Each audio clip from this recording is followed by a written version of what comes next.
This book is called Goodbye Days by Jeff Zentner. And this book, this was like a tearjerker. And although it had me crying throughout, it also offered so many times when I could just pause and think about my own experience and really appreciate those people I have in my life and value those relationships. And I think that's one of the best things to get out of a book like this. You just appreciate things that you have in your life. So this book is about a 17-year-old Carver Briggs. And he is an extremely good writer. He actually goes to kind of a private school where he can practice and hone in on his skills to be maybe a writer later in life. And he is carrying the guilt of his 3 best friends dying in a car accident. And he's feeling so guilty because the last time that they were alive, he was the last to text them. And they were on their way to come get him and pick him up to hang out. So you'll see that there's a lot of blame going on in this story. And I think that people are grieving and they're going through that process and they're angry. And they're maybe pointing fingers at the wrong person and not just realizing that this is just a tragedy. It's an accident and it's hurting everybody that it impacted. So you get to discover his friends, even though in the very beginning you see that there was the accident. You still get to find out who they are as characters. We've got Blake, and he's really a comedian in their group of friends. Eli is a crazy good musician. He also goes to the same school because of that. He's like practicing to become a great musician. And then Mars is the artist of the group. So they all have their special skills that they bring to the group.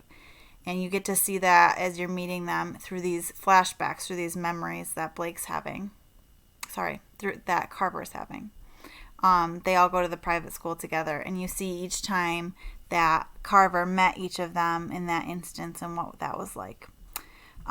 So the story really begins and connects to the title Goodbye Days when Blake's grandma asks Carver if he will have a last goodbye day to celebrate Blake and who he was as a person. And because they both had a different perspective of who Blake was, his grandma had these own special memories with him, but she also knew that Carver had other things that she may not know about him. And she said, let's just get together and do some of our favorite things that we would normally do with Blake and have one last day with him. So that's a really special moment. And you'll see that some of the other families decide to do the same thing and have a goodbye day for their son. The main character, Carver, you'll see begins having these panic attacks because he doesn't know how to cope with this grief. And there's some people in the story that really target Carver and blame him for what happened. And he's not able to deal with this because he has his own guilt on top of it. So you have to kind of find out, how will this pain ever stop for him? And maybe it won't ever, but how does he find some relief? So one of my favorite quotes in the story, actually it's hard to find just one. I have a couple. The first is, grief is weird. It seems to come in these waves out of nowhere. One minute I'm standing in the ocean fine. The next minute I'm drowning. So it's like you can feel fine in one moment and the next moment he's having a panic attack again out of nowhere. So it's so true in life that happens that way. Another one is, our memories of our loved ones are the pearl we form around the grain of grief that causes us pain. So the memories are kind of what polishes us and makes us feel those happy things again, even though we know that there's some pain attached to that. Sorry, this one's really good.